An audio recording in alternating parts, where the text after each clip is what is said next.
Now, Ukrainian Air Force says that Russia has launched a record number of drones overnight, damaging buildings and critical infrastructure in several regions.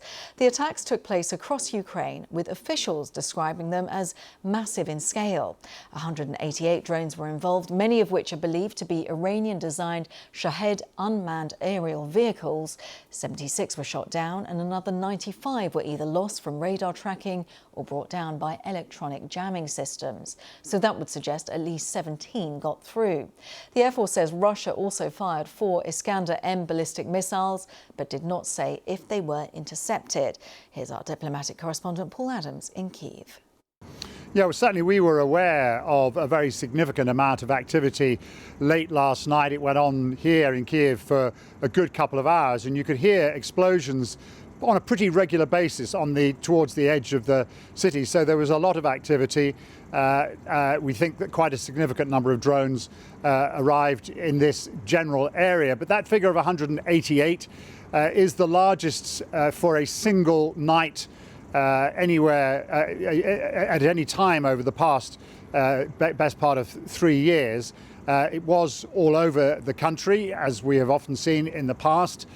And in one city in the west, Dnipro, far to the west, they experienced some quite significant damage to their local energy infrastructure, with the result that a city of just under 250,000 people is suffering significant loss of electricity, with lots of knock-on effects in terms of public transport and water today. It's unusual for a city that far west to get hit. There's no obvious reason why it should be, but I suppose we can probably see all of this in terms of a general Russian effort to try and make life as difficult as possible as temperatures drop and the winter arrives. And Paul, I know you've been travelling across Ukraine. You were in Dnipro further east recently. Just in terms of morale, when you hear and when you see these huge, what is being described as massive drone strikes across the country, what is morale like for the people there? You know, that word massive is used pretty much every time there is a large-scale attack. So I think we should slightly discount the kind of novelty of such large attacks. This country is incredibly used to widespread countrywide missile and drone attacks.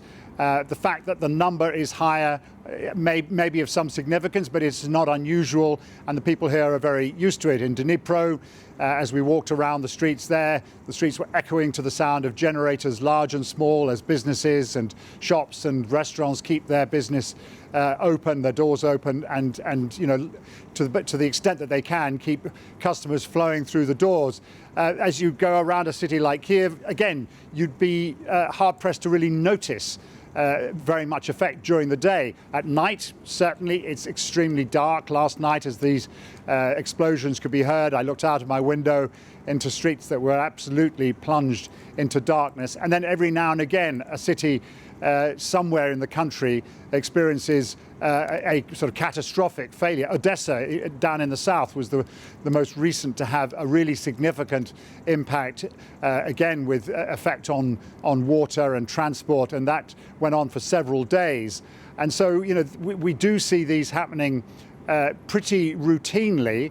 Ukrainians have become very resilient, very resigned to the reality of this.